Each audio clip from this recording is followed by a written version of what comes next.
आज पाकिस्तानी आर्मी के ऊपर हमला हो जाता है। ये हमला खैबर पख्तूनख्वा के एक डिस्ट्रिक्ट शुमाली वजीरिस्तान में होता है। जब आर्मी की जो गाड़ियां होती है या आर्मी का कॉन्वॉय गुजरता है तो खुदकुश हमला आवर जो है वो वहां पर जी ब्लास्ट करता है। 16 के करीब जो है आर्मी के जवान शहीद हो गए हैं, कुछ जख्मी बताए जा रहे हैं। ये ऐसा क्यों किया जा रहा है? वर्दी वाले जो इस मुल्क के मुहाफिज है उनको क्यों टारगेट किया जा रहा है? और इसका जो क्लेम है दहशतगर्दी का, हाफिज गुल मोहम्मद की एक जमात है, एक मिलिटेंट ग्रुप है, उसने क्लेम किया है कि दहशतगर्दी हमने की है। कभी हम टीटीपी से लड़ते नजर आते हैं, तो कभी हम कश्मीर के साइड पे जंग कर रहे हैं, तो कभी हम बलोचिस्तान में इन्वॉल्व है, तो कभी हम ईरान की तरफ भागते हैं। हर तरफ से हमें इतने चैलेंजेस क्यों है? और हर फोरम पे जो इंडिया बोलता है क्रॉस बॉर्डर टेररिज्म नहीं होनी चाहिए। अगर देखा जाए तो सबसे बड़ा चैलेंज इस वक्त पाकिस्तान में है कि दहशतगर्द जो है हमें इंटरनली भी डिस्टर्ब कर रहे हैं, एक्सटर्नली भी डिस्टर्ब कर रहे हैं। और आर्मी के ऊपर इतना बड़ा हमला, अगर देखा जाए तो ऑपरेशन सिंदूर के बाद मुझे लगता है कि ये बहुत बड़ा हमला हुआ है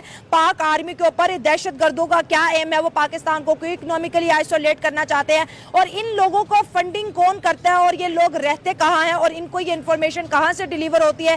सर, ये जो दहशतगर्द जैसे ये हाफिज गुल मोहम्मद इस ग्रुप का नाम बताया जाए जिन्होंने क्लेम किया है कि ये हमला हमारी जानिब से किया गया था, इनका आखिर मकसद क्या है? ये पाकिस्तान में रह के इस तरह के जो है कार्रवाइयाँ क्यों करते हैं और फिर ये छुप जाते हैं, गांव देहातों में छुपते हैं कि अगर पाक आर्मी ऑपरेशन करेगी तो जाहिर है गोली तो किसी देहाती को बजेगी, किसी आम शहरी को बजेगी। तो वहां पे भी उनके हाथ बेचारों के बंधे हुए हैं कि अगर हम देहातों की तरफ जाएंगे, गोलाबारी करेंगे तो वहां पे देहाती मरेंगे। लेकिन जब एक कॉन्वॉय गुजरता है, 25-30 गाड़ियां गुजरती, वो तो सबको नजर आ रहा है कि भाई यहाँ से अब जो है आर्मी गुजरी है।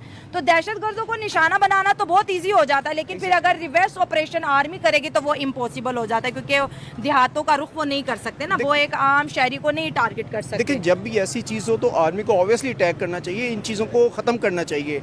ये बेसिकली हमारे मुल्क को इनसिक्योर करने की कोशिश कर रहे हैं। हमारे मुल्क में, क्योंकि हमारा मुल्क अब ग्रो कर रहा है, सारे हर तरीके से चाइना भी हमारी हेल्प कर रहा है, तो हमें इन चीज़ों को एक्सटर्नल जो इस तरह के एलिमेंट्स है, चाहे इंडिया की तरफ से, चाहे तालिबान, चाहे जिनकी तरफ से भी है, इनको हमें रिमूव जब तक नहीं करेंगे हम डेवलपिंग कंट्री नहीं बन सकेंगे। सर, जब हमारे मुल्क के जो होते हैं ब्यूरोक्रेट होते हैं या वज़ीर आज़म होते हैं, बाहर जाते हैं, लोगों से मिलते हैं और बोलते हैं कि भाई आप अपनी कंपनीज पाकिस्तान में ओपन करो, आप पाकिस्तान के अंदर इन्वेस्टमेंट करो, क्योंकि हमारी इस वक्त पॉपुलेशन 60 से 70% यूथ है और ज़्यादातर लोग जॉबलेस हैं, क्योंकि मुल्क के अंदर वो इंडस्ट्रियल ग्रोथ नहीं है, उस तरह की कोई हमें प्रोस्पेरिटी नज़र नहीं आती है। ठीक है, अच्छा, अब जब इस तरह की चीजें होती हैं तो आपको नहीं लगता है कि डायरेक्ट मैसेज है बॉर्डर के उस पार लोगों को कि मत आना? और ये इकोनॉमिकली आइसोलेशन भी है कि भाई इकोनॉमिकली आइसोलेट कर दो, पैसे की सर्कुलेशन नहीं होगी, डॉलर नहीं होगा, एक्सटर्नल इंटरनल प्रेशर इतना होगा, तो पाकिस्तान को खुद के अंदर इतना इंगेज कर दो, इतना इंगेज कर दो कि ये बाहर की दुनिया से जो है कॉन्टेक्ट ही ना कर पाए। अब इसमें देखिए, सबसे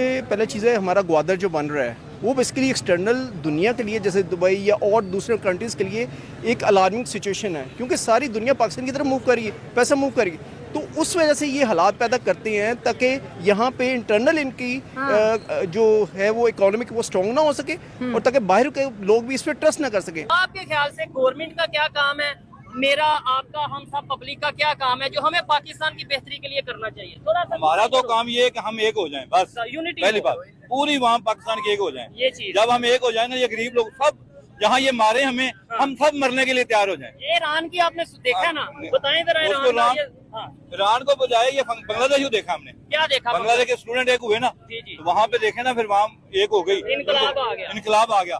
हम जिस दिन वहाँ में एक होंगे ना, गरीब वहाँ, उस दिन कुछ बनेगा। आपको पता है इस टाइम खबर ये चल रही है कि अमेरिका ने, जो सुपर पावर है, उसने ईरान को बोला है $30 बिलियन मेरे से ले लो, लेकिन अपना एटॉमिक प्रोग्राम खत्म कर दो। लेकिन ईरान कहता है भाई सोचना भी ना, मैं अपना एटॉमिक प्रोग्राम भी रखूंगा और अपनी मर्जी से नहीं, अमेरिका ऐसा क्यों कहता है?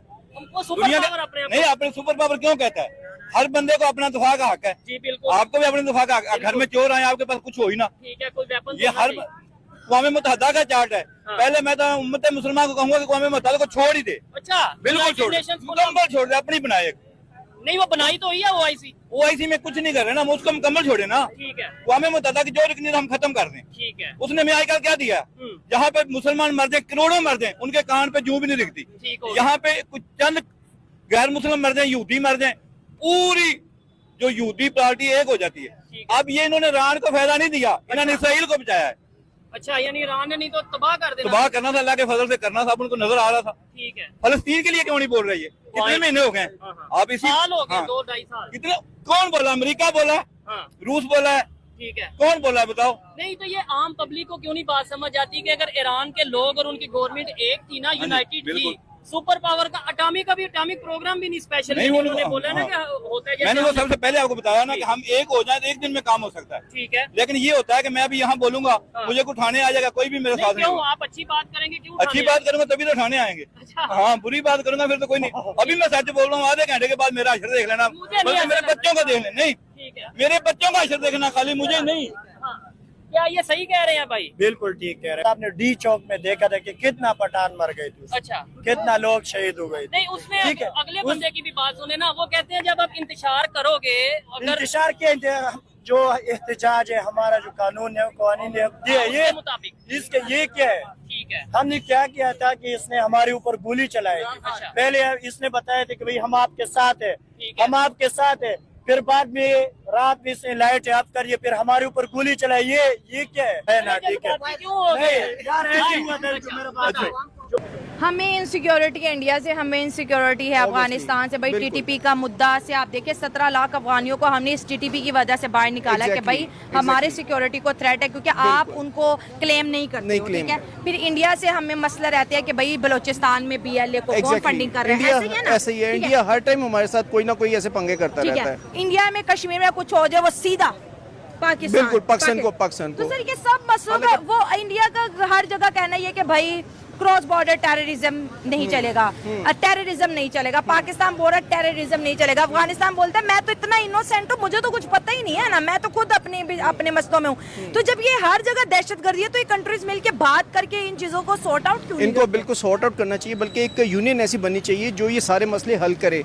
देखिए, ईरान ने ये ऑफर रिजेक्ट कर दी है, उसकी रीजन क्या है? आखिर उनके पास क्या पावर है कि उन्होंने अमेरिका की $30 बिलियन की ऑफर को बोला है हमें नहीं चाहिए, और हम 2 बिलियन के लिए चल जाते हैं, 1 बिलियन के लिए चल जाते हैं। वो उनकी ईमान की ताकत ने उन्हें ऊंचा किया है, और जंग जीत गए। और जंग तो इंशाल्लाह ईमान से जीती जाती है, जज्बों से जीती जाती है, हथियारों से नहीं जीती जाती। कभी भी जंग हथियारों से नहीं जीते। आने वाले टाइम में अब ईरान अपना एक पावर होगा, अल्लाह के यानी फजल अपने से वो हम फैसले उसके लिए दुआ कर रहे हैं, वो खुद करे। हम भी अपने फैसले खुद करें ना। अमेरिका में फैसले क्यों करते हैं? ठीक है। हम इधर क्यों नहीं करते? हमारा एक अभी भी जो एयरबेस है वो अमेरिका के पास है, कौन सी? वो जो इधर है कालाबाग डैम के पास। ठीक है, चलें ये देखने वाले बताएं कि क्या इससे हम कोई पाकिस्तान की एयरबेस अमेरिका के यूज में है, ये जो देखने वाले। अफगानिस्तान के पास थी। हाँ, अच्छा, है, ठीक हाँ। हो गया। वो मुझे दोस्त कल ही बता रहा भाई था। आप मुझे बताएं, खबर ये थी, हम ये आर्मी या इन चीजों से हट के थोड़ा जो टॉपिक है उस पे आते हैं। अंकल से सवाल किया कि अमेरिका ने ईरान को $30 बिलियन की ऑफर की कि भाई ये $30 बिलियन ले लो, लेकिन अपना एटॉमिक प्रोग्राम इसे जरा हटा दो और एनर्जी प्रोड्यूस करो, लेकिन ये एटम बम ना बनाओ। उन्होंने बोला हम अपनी वो मर्जी। भाई एक हो गई ना, एक हो United गई, हो ठीक है, एक हो गई, वो कौम एक हो गई। ये उसमें नहीं है कि इधर देख रहे हैं ना आपके पट, ये